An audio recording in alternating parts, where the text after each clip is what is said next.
Samajwadi party के 10 सांसदों का एक डेलीगेशन रामपुर मौलाना मोहम्मद अली जौहर यूनिवर्सिटी को बचाने के अभियान में जो छात्र आंदोलनरत हैं, उनके समर्थन में और उस यूनिवर्सिटी को बचाने के लिए एक डेलीगेशन जो आज गया, उसमें इकरा हसन, रुचि वीरा खासकर थी। इकरा हसन की बात मैं कोट करूंगा। उन्होंने ये बात कही है कि अगर उसका ध्वस्तीकरण होता है तो एक एक ईंट के बदले हम लोग का सर वहां लगेगा। इस हद तक जाने की बात इकरा हसन ने कही है। वहीं रुचि वीरा ने भी सरकार को चिताया है। उसके साथ साथ समाजवादी पार्टी का अधिवक्ता सभा, छात्र सभा, सब अपने अपने ढंग से अभियान चला रहे हैं। हस्ताक्षर अभियान के तहत छात्र सभा भी पूरे तौर से मुहिम में लगी हुई है। इन सब के बीच में हमारे खास मेहमान हैं शाहिद मुनीर साहब।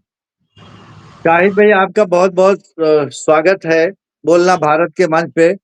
शाहिद भाई एक पॉलिटिकल एनालिस्ट हैं, उसके साथ साथ आरटीआई एक्टिविस्ट भी हैं, सोशल एक्टिविस्ट भी हैं। आज शाहिद भाई आपसे जानने की कोशिश करेंगे कि रामपुर जौहर यूनिवर्सिटी के पीछे ये उत्तर प्रदेश की भारतीय जनता पार्टी की सरकार योगी आदित्यनाथ क्यों पड़े हैं, और उसके साथ साथ समाजवादी पार्टी ने भी इसको अपने आन बान शान से जोड़ दिया है। तो ये आजम खां, मौलाना मोहम्मद अली जौहर की वजह से भारतीय जनता पार्टी इसको दूसरा रंग देना चाह रही है, या कोई और इसके पीछे कारण है? इसमें दो पहलू हैं, एक राजनीतिक भी है और एक प्रोपगंडा वाला भी है, कानून जिसको मान लें। ये जो इकरा हसन जी ने कहा है कि सर लगा देंगे, रुचि जी ने कहा है और सांसद गए हैं, ये पॉलिटिकल स्टेटमेंट है, इससे कुछ रुकता नहीं। देखना चाहिए कि इसकी जड़ क्या है। जड़ ये है कि एक आदमी ने यूनिवर्सिटी बनाई और बड़े घमंड से बड़ा वो हल्ला करके बनाया और बड़ा प्रचार भी हुआ था इसका, तो लोगों की नजर में आ गई। फिर एक ट्रेंड ऐसा हुआ कि अब्दुल को टाइट करने वाला, तो उसमें दो लोग तो वो गुंडा उंडा थे, चलो उनको खत्म कर दिया। ये आदमी का गुंडा का कोई बैकग्राउंड नहीं था। भाई इसको कह ले नेता है, घमंडी है, जो भी कह लो, गुंडे वाला। ये आदमी से मुराद मोहम्मद आजम खान। आजम खान, आजम खान। जी, जी। अब ये इनको भी दबाना रहता, तो ये चाहते तो यूनिवर्सिटी को एक ही झटके में सब सही कर देते, लेकिन नहीं, वो बार बार करते, थोड़ा थोड़ा दर्द याद दिलाते रहते, चलो अब ये होगा, अब ये होगा, अब ये होगा। अभी इसमें तो दो चीज है, कानूनी पहलू एक ये, एक आदमी ने एक नोटिस दे दी कि 15 दिन में आप गिरा लीजिए वरना हम गिराएंगे, उसी पे सारा मामला चल रहा है। कुछ लोग कहते हैं वो जमीन ऐसी थी, वैसी थी, वैसी थी, उसने सब देख के कागज दिया है। मैं पहले कानूनी पहलू बता दूं, उसने 40 बिल्डिंग में से 2 बिल्डिंग को कह दिया कि ये आरडीए से अप्रूव्ड है और 38 नहीं अप्रूव्ड है। उसमें ये चीज बीच में आ गई कि भैया जो 38 बिल्डिंग है वो जिला पंचायत रामपुर में थी, पहले वो आरडीए में वो नए गांव आए थे, जिला पंचायत में थी, तो जिला पंचायत का भी एक नियम है, उनसे भी नक्शा पास कराना पड़ता है, ग्राम पंचायत में नहीं होता, लेकिन जिला पंचायत और डेवलपमेंट अथॉरिटी में होता है, पास कराना था। इनको एक प्रॉपर्टी मिली थी कि मार्च 26 तक आप नक्शा पास करा लीजिए। अब ये चीज छुपाई गई हो, या हो सकता है आजम खां को नहीं पता और नहीं पता होगी, क्योंकि वो ज्यादा दिन जेल में रहे हैं, लगातार जेल में। जी। उसके बाद उसने नोटिस दे दी। इस पे रोकने का सिर्फ एक तरीका है कि उसके हायर अथॉरिटी को, मुरादाबाद वाले अधिकारी को ले जाके अपील की जाए, फिर वो अपील पे सुनवाई करके डिसाइड करे। अपील में अपील की गई है, क्या लिखा हो तो उनके वकील बताएं। एक चीज बहुत मायने रखती, लेट का कारण क्या है, हम ही मालिक हैं। तो अगर हम जिला पंचायत से लेना हो तो कम से कम 200-250 रुपया स्क्वायर मीटर तब भी लगेगा उसका, और बहुत ज्यादा जगह है तो भी 3-4 करोड़ आ जाएगी। तो श्रीमान जी, हम जेल में थे, हमें जानकारी नहीं मिली, और इतना रुपया जेल में रह के हम इंतजाम कर नहीं सकते, हम कर रहे हैं, थोड़ा सा टाइम दे दीजिए, बच्चों का भविष्य, ये लिबर्टी मिल सकती थी इस पे, कानून के बाद भी। जो सिंपैथी, जो इकरा हसन या हर लोग कहते हैं, पूरा देश कह रहा है, जो लोग कह रहे हैं अरे स्कूल है, संस्थान है, ना गिराओ, तो वो कमिश्नर को भी सुनना पड़ेगा कि भाई ये साबित है वो आदमी जेल में रहता था, रकम बड़ी है, किस्त बांध दो या कुछ करो, ऐसा होता है कानून में, कई जगह बहुत नजीर है। अब ये तो उनके वकील जो लड़ेंगे, जो पॉलिटिकल एंगल इसका आता है वो बड़ा खतरनाक है। खतरनाक क्यों है? एक आदमी नजर गड़ाए हमको ये करना है, तुम दूसरे कहते हो हम सर लड़ा देंगे, तो चाह रहा तुम सर लड़ाओ, तो हो कुकुर झोंझो हो, अगर चुप हो जाएंगे तो कुछ नहीं होगा। नरसिम्हा राव जैसी हस्ती, मोहनी बाबा चुप, मस्जिद गिरवा दिया, कुछ नहीं हुआ, कितने कांड कर दिए, सांसद खरीद ले, सरकार गिरा दे, पार्टियां तोड़ दे, मौनी बाबा यहाँ लड़के लोग बनाना चाहते हैं, तो उसने कहा हम गिरा देंगे, ये कह रहे हैं हम सर लगा देंगे, वो कहते हैं हम जान दे देंगे। बच्चों से प्रोटेस्ट करा रहे हैं, वो वही चाहते हैं। अभी ये कॉकरोच वाला खत्म हुआ तो इस पे चले चलो, ये कुछ दिन चले।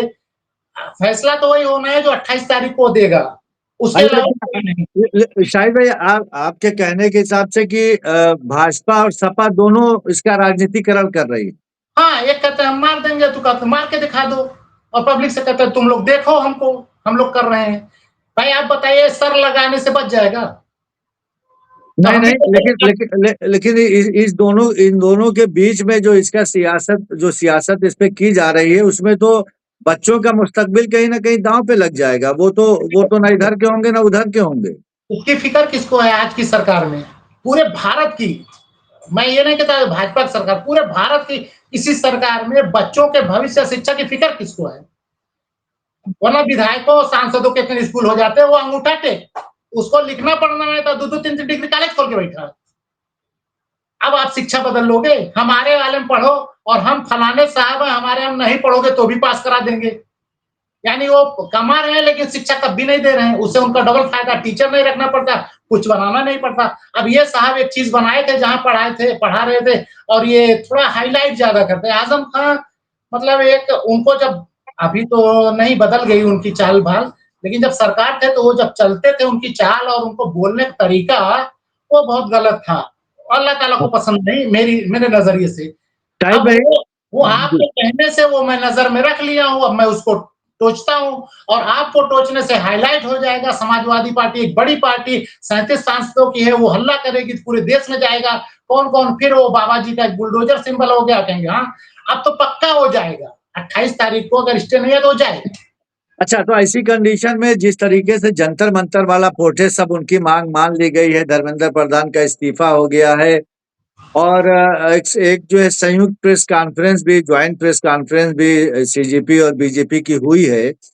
तो ऐसी कंडीशन में यहाँ रामपुर जौहर यूनिवर्सिटी का मुद्दा अगर तूल पकड़ता है, क्योंकि ये भी छात्रों से जुड़ा हुआ है, तो उत्तर प्रदेश की भारतीय जनता पार्टी अ, इसको कैसे लेगी, और क्या वो अपना नफा नुकसान इसमें देखने के बाद वहां एक्शन लेगी, जैसा आज कि एक बार अभी बैकफुट पे आ गई है केंद्र में सरकार।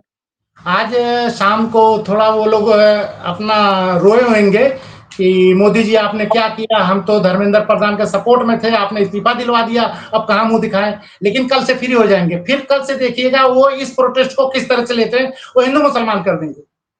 वो सऊदी का पैसा, दुबई का पैसा, इसमें विदेशी पैसा कह के लेकिन फंस गए, कुछ नहीं, उसमें वो साबित कर देंगे मुसलमानों को। क्यों? यहाँ बहुमत ज्यादा मुसलमान लड़के हैं ना, मुसलमान हम्म। बच्चों का फ्यूचर है। उसमें तो किसी को पता ही नहीं था कौन फ्यूचर किसका है, और कोई नाम भी नहीं लिखा है, पता नहीं कहां से चले आए। इसमें तो फिक्स है कि इसी एक यूनिवर्सिटी के हैं और इन्हीं के लोग के हैं, इनको मारो पीटो। तो ये दूसरे हिसाब से रहेगा, ये बिल्कुल अलग है। जामिया वाला आपने देखा था, वो जामिया के हिसाब से चला गया। जामिया वाले क्या गलत कर रहे थे? एकदम शांतिपूर्ण प्रोटेस्ट कर रहे थे, सब कुछ ठीक ठाक था।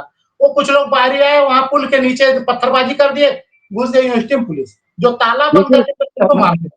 वही आगे लेकिन शाहिद भाई, जिस तरीके से जंतर मंतर से जो धरना प्रदर्शन की आवाज बुलंद हुई और पूरे देश में बगैर किसी जात बिरादरी, जात संप्रदाय, धर्म संप्रदाय से हट के सारे युवा इकट्ठा हो गए थे, उसमें किसी ने ना हिंदू देखा, ना मुसलमान, ना सिख, ना ईसाई। क्या वो जत्था अब रामपुर की तरफ भी रुख करने वाला है? नहीं, मुझे नहीं लगता, क्योंकि मामला दूसरा है। वो पूरे भारत का मामला था। जो एग्जाम पेपर लीक होता था पूरे भारत में लीक होता था। ये इलीगल यूनिवर्सिटी की बात है। कल शाम से देखना, इतने काबिल काबिल लोग बैठेंगे जो नाम नहीं लिखना जानते, वो अपना व्यू देंगे, कानून बताएंगे, इसमें ये हो सकता है, उसमें वो हो सकता है। अरे कुछ नहीं हो सकता भाई। जिला पंचायत की थी, अब आरडीए में आ गई है। जिला पंचायत के हैं, इतने साल तक आप अगर भरते जुर्माने के साथ हो जाता, यही कानून है। अब आप जाके मर्सी मांगिए, हो जाए। लेकिन एक एक राय देंगे कि आजम खान ने ये कर दिया, फिर वो सऊदी से पैसा आया था, दुबई से आया था, कोई टोपी पगड़ी बना के दिखा देगा, इनका पैसा उनका पैसा। आज तो कम पता है, कोई कहता है 250 करोड़ की, कोई 500 करोड़। कल देखना 2500, 3000, 5000, 15000 करोड़ की यूनिवर्सिटी हो जाएगी।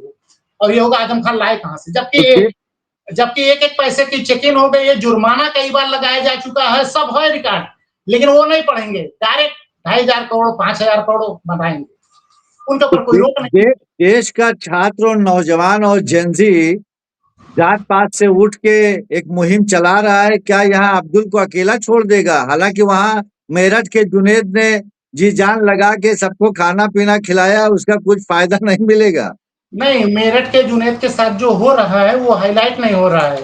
हाँ उसके बहन के यहाँ चले गए, उसके बहनोई को उठा ले गए, उसके हाँ बहन ससुर को ले जाके बंद कर लिए। हाँ, और लेकिन सब उसका साथ लेकिन शाहिद भाई दिल्ली के अंदर बढ़ चढ़ के लोगों ने दिया है। बल्कि अशोक कुमार पांडे टीसीएच न्यूज चलाते हैं और उन्होंने कहा कि जो होगा आर्थिक तौर से और चाहे कानूनी तौर से हम जुनेद भाई के साथ खड़े हैं। ऐसा ही क्या मौलाना मोहम्मद अली जौहर के पे धरना प्रदर्शन में जो छात्र बैठे उनके साथ भी ये सपोर्ट होगा? अब आप मोदी जी जो ये लेके आए थे इंस्टाग्राम, अगर इंस्टाग्राम से चलेगा तो आ जाएगा। अगर ये लश्कर नोएडा जीत गया इसमें, उसमें देखिए उस प्रोटेस्ट में लश्कर नोएडा बिल्कुल फेल हो गया। उनके कोई सुनते नहीं था, उनके जो सुनते थे वो घर में थे, वो बेइज्जत होते थे मीम देख के। लेकिन अगर यहाँ ये लश्कर नोएडा हावी हो गया तो गड़बड़ा जाएगा, क्योंकि वो बच्चे अपने हिसाब, अरे वो जो कॉकरोच वाला वहाँ ह्यूस्टन से चलाया तो बच्चे अपने आप देखे थे। यहाँ तो हम लोग हाईलाइट करते हैं। यहाँ दूसरी बात, इकरा हसन हुसैन आ गई हैं, अब क्या इससे वो टीवी पे आ जाएगा, टीवी वाला व्यू आएगा। मुझे कम उम्मीद लगती है, आ जाए तो अच्छा है, क्योंकि स्कूल चंद्रशेखर आजाद समाज पार्टी के कुछ कार्यकर्ता संभल में मौलाना मोहम्मद अली जौहर यूनिवर्सिटी को बचाने की एक मुहिम चला रहे हैं। अगर ये शुरुआत है, सपा के बाद आजाद समाज पार्टी के बाद कांग्रेस अभी वहां खाली होने जा रही है। हो सकता है सत्र खत्म होने के बाद, हो सकता है क्योंकि उत्तर प्रदेश में विधानसभा का इलेक्शन होने वाला है, उसको देखते हुए कांग्रेस का भी अगर एनयूसीआई और बाकी संगठन अगर इसको हवा देते हैं या सच्चे दिल से इसकी लड़ाई लड़ते हैं, तो शायद भारतीय जनता पार्टी को भी थोड़ा असमंजस की स्थिति में मतलब देखा जा सकता है। भारतीय जनता पार्टी ये देखती है ना, अगर मुसलमान के पक्ष में कुछ लोग इकट्ठा होते हैं तो बहुत अच्छा है। वो चाहती है इकट्ठा हो जाओ, फिर हम इसी को ढोल बजाएंगे। वो चाहेगी कि सारी पार्टी, आजाद समाज और सब लोग मार्केट सब इकट्ठा हो जाए आजम खां के साथ। फिर हम कहेंगे देखो एक मुल्ले के लिए ये लोग आ गए, मुल्ला गलत कब्जा किया था। ये जितने हम्म, लोग प्रोटेस्ट में जाते हैं वो कानूनी बात भी करें, ये ना कर सर लड़ा देंगे। अब कानूनी बात हुकूमत क्या करते हैं। करती है, सरकार क्या करती है? उसके यहाँ देखो, अगर किसी को बकरी का गोश्त देख के गाय का गोश्त बता के मार दिया गया तो भी इतना ज्यादा चला देते हैं टीवी पे कि जज को फैसला देने में दिक्कत आती है। वो रिया जो थी बेचारी लड़की, जिसको एक हीरो सुसाइड कर लिया था, उसके चक्कर इतना टीवी पे चला दिए कि अगर जज पढ़ा लिखा ना होता तो फांसी की सजा दे ही देता। ये बिल्कुल लोग ऐसे चला देते हैं, इसी यूनिवर्सिटी को ऐसा बना देंगे, इसमें कुछ नहीं है। बहुत मामूली चीज है, जुर्माना लगा के, जो कमिश्नर की अपील हुई है वो जुर्माना लगा के टाइम दे दे और ये कह दे हमको किस्त बांध दो, हम जेल में ये वो हो जाएगा, बिल्डिंग नहीं गिराई जाएगी। ये चीजें हाँ कानूनी पहलू कोई नेता नहीं बोलेगा। नेता ये बोल ही नहीं सकता। नेता अगर ये बोल दिया कानून तो नेता नहीं, वो तो सर अरे लड़ा देगा, जान लड़ा देगा, गर्दन कटा देगा और वो सामने वाला वही चाहता है। अगर सारे नेता पार्टियां कानूनी पहलू बोल दो, अभी दबाव बन जाएगा कमिश्नर के ऊपर कि भैया यही लीगल पॉइंट है, करो। लेकिन लीगल पॉइंट हम जैसे लोग बोलेंगे, उसको 5 लोग 5.5 लोग देखेंगे। जिनको ज्यादा देखते हैं वो मुड़वे लड़ा रहे हैं वहां, तो उससे कुछ नहीं होने वाला। शाहिद भाई हमको अगर सियासी पार्टियां ईमानदारी से इसकी लड़ाई लड़ें और ये बात कह दें कि जो भी कंपाउंडिंग फीस वहां आरडीए लगाता है, उस कंपाउंडिंग फीस को समाजवादी पार्टी अपने अगर कार्यकर्ताओं से 10-10 रुपया लगा देगी तो शायद वो फीस जमा हो जाए उसकी। सब बहुत आसान है। मैं कहता हूँ ना, यही चीजें बातचीत में लाए कि भाई जो उनके ऊपर जुर्माना लगता है, मार्च में लगना था वो नहीं कर पाए, जेल में थे, कमिश्नर साहब लिबर्टी दे दें, जमा कर दिया है, कुछ टाइम दे दें कितने दिन में करना है, हम लोग जमा कर देंगे। वो बच्चों के लिए है, ये बात नहीं बताएंगे। बच्चों का हित नहीं होने देंगे, हम जान दे देंगे। कौन जान मांग रहा है आपकी? कै कौड़ी की है जान? एक सांसद या विधायक की कै कौड़ी की जान है? आज तू मर जा, कल दूसरा तेरे बेटे खड़ा करके जिता लेंगे। लेकिन जिसकी जरूरत है वो नहीं। ये ज्ञान नहीं देते, ये बोले तो ये बताएं ऐसा ऐसा है, गैर कानूनी ये काम है, कानून ये कहता है। लेकिन असदुद्दीन ओवैसी के अलावा किसी के मुंह से कानून आप नहीं सुनोगे। वो सिर्फ हाँ धारा लीगल और ये सब बताते, बाकी ये लोग तो बस वही सर मुड़ लड़ाने वाला है और यही सरकार को चाहिए। हाँ, वो अलग बात है कि समाजवादी पार्टी अधिवक्ता सभा लगी हुई, क्योंकि अधिवक्ता सभा है तो यहाँ से लेके दिल्ली तक बहुत से अधिवक्ता उसमें है। कपिल सिब्बल तो उन्हीं की कपिल पार्टी सिब्बल की तो तरफ से रहेंगे, वो तो रहेंगे ही। राज्यसभा जी। जी वो तो रहेंगे ही। कपिल सिब्बल का कोई अभी वीडियो नहीं है, वो यूट्यूब पे 3-4 लोग के साथ डालते हैं, इस बारे में वो वीडियो बताएँगे। लेकिन कपिल सिब्बल की बातों को सरकार और जुडिशरी ऐसा इग्नोर करती है ना कि उनको एक पक्ष मान ली है। वो बंदा हमेशा सही बोलता है लेकिन उसको किनारे कर दिया जाता है। आधार कार्ड एसआईआर में लगेगा, बोला हाँ सही है, वो हाँ चलो ठीक है। अरे सुप्रीम कोर्ट का क्या बताएँ, उस पे तो वीडियो बनाया जाएगा, हम लोग बहुत अच्छा वीडियो बनेगा। बिल्कुल अच्छा लगा शाहिद भाई, आपने बहुत खुल के बात की मौलाना मोहम्मद अली जौहर यूनिवर्सिटी को लेके। उसका भविष्य बहुत अधर में है और बहुत अंधकारमय है। इस टाइम कोई तस्वीर साफ नजर नहीं आ रही है। हालांकि ये चीज कोर्ट में भी जा चुकी है। अब देखिए कमिश्नर की तरफ से भी क्या होता फैसला। अगर कोर्ट ने कह दिया, स्टे नहीं दिया उस पे और कोई जुर्माने की बात नहीं की, तो शायद इस पे सियासत और गरमा जाए। अगर इधर से बुलडोजर का रुख हुआ, भारतीय जनता पार्टी की तरफ से बाबा का बुलडोजर चला, तो समाजवादी पार्टी की तरफ से तमाम सर खड़े हो जाएंगे सामने। देखने की बात होगी। बहरहाल जैसा भी हो, बच्चों का भविष्य, छात्रों। मेरी रिक्वेस्ट ये है कि जितने नेता इसमें आए वो बच्चों की बारे में बात करें और ये जुर्माना जो है जज साहब और कमिश्नर साहब के बारे में बात करें, ये कानूनी पहलू दोनों बताएं। और मौलाना मोहम्मद अली जौहर, आजम खान, समाजवादी ये ना लें क्योंकि सरकार यही चाहती है। जो आप कहें ना ये कॉकरोच जनता पार्टी या ये जो यूथ है जेनजी, वो समाजवादी पार्टी मौलाना जौहर, आजम खान इस पे नहीं आएगा। नहीं ये बच्चों देखिए, के वो बिल्कुल आप सही कह रहे हैं। देखिए इसमें भविष्य। इसमें मोहम्मद आजम खान ना लीजिए, समाजवादी पार्टी ना लीजिए, कांग्रेस ना लीजिए, आजाद समाज पार्टी ना लीजिए, लेकिन मौलाना मोहम्मद अली जौहर को कौन भूल सकता है? नहीं वो मौलाना शौकत अली को कौन भूल सकता है? लेकिन वो ये तो बेशर्मी, ये तो सरकार की बेशर्मी है। उसको नहीं पता है कि आजादी के दीवाने कौन कौन से कौन कौन लोग थे किस जिन्होंने। सरकार हाँ, किस सरकार की बात करते हैं? 60 इसीलिए साल कह रहे हैं वो कमियां तो तक इनकी हैं, लेकिन एक एक एक स्वतंत्रता संग्राम सेनानी को आप कैसे भूल सकते हैं? हम आप तो कम से कम नहीं भूल सकते, हम लोग तो नाम लेंगे। उसी उसी को तो भुलवाने की पूरी मुहिम है। स्वतंत्रता सेनानी को तो भुलवाने की पूरी मुहिम है। हाँ तो पूरी मुहिम है मुहिम तो आप, तो शाहिद भाई मुहिम है, बिल्कुल आप सही कह रहे हैं। वो मुहिम है ना, वही मुहिम थी जो पंडित जवाहरलाल नेहरू के लिए चलाई जा रही थी, वही थी जो इंदिरा गांधी के लिए चलाई जा रही थी। आज जनजी ने बता दिया कि वो हम सबको याद है, चाहे वो अटल बिहारी वाजपेयी जी हो, चाहे नरसिम्हा राव हो, चाहे मनमोहन सिंह हो, और चाहे इंदिरा गांधी और चाहे जवाहरलाल नेहरू। जिन इन लोगों ने जो जो काम किया देश हित के लिए, समाज हित के लिए, वो जेनजी को पता था, जिसको लेके आज सरकार बैकफुट पे हो गई और उसकी डिमांड, उसकी मांग को मानना पड़ा। ये ये जो जान जाइए। नेहरू और गांधी के बारे में कमेंट करते हैं लोग, हाँ, नेहरू और गांधी के पेशाब के बराबर नहीं है।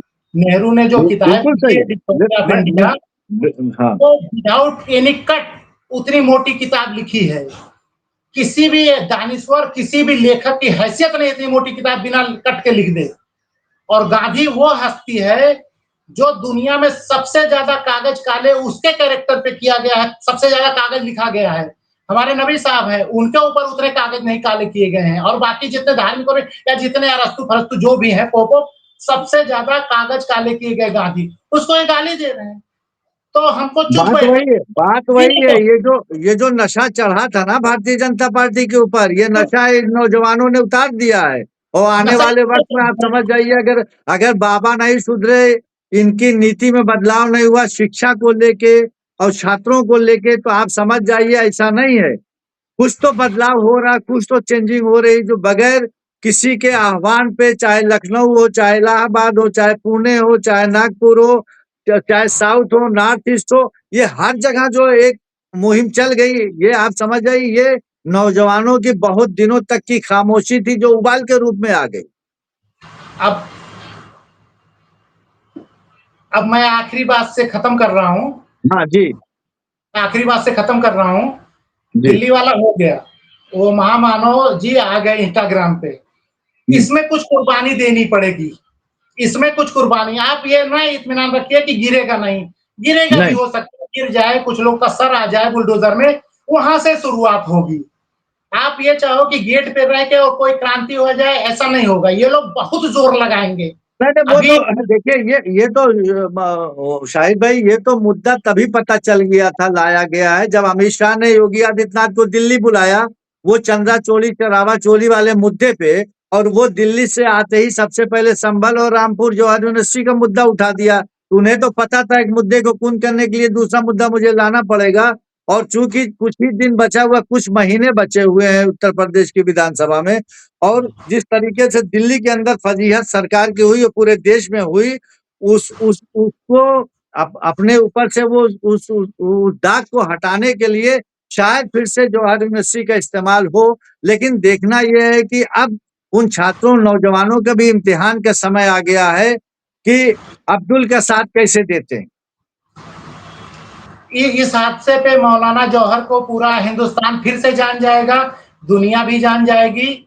इसके बाद अभी तो आजम खां से उनका नाम जुड़ के खराब हो गया है, लेकिन इसके बाद लोग जान जाएंगे। जैसे गजा को लोग जान गए, गजा की इंच इंच जान गए लोग, ईरान को जी लोग जान गए, ऐसे मौलाना मोहम्मद अली जौहर को जान जाएंगे, बस उनकी तरह अगर कुर्बानी हो गई। हाँ, हाँ, उम्मीद है आजम अच्छा ही अच्छा ही माहौल जिस तरीके से बन रहा है, एक एक न्याय परस्त लोग, इंसाफ परस्त लोग आगे आ रहे हैं, और बुजुर्ग और महिलाएं आगे आ रही हैं। इसको देखते हुए शायद जो सिविल सोसाइटी के लोग हैं, उनके भी कान पे कुछ हरकतें हो रही हैं। इन लोगों को देखते एक उम्मीद की किरण लग रही है कि शायद जवाहर यूनिवर्सिटी भी बच जाए, और भाजपा की जो राजनीति है, धर्म की राजनीति है और हिंदू मुसलमान की राजनीति है, वो भी कुंद पड़ जाए। बहुत शुक्रिया आपका शाहिद भाई, आपने वक्त दिया।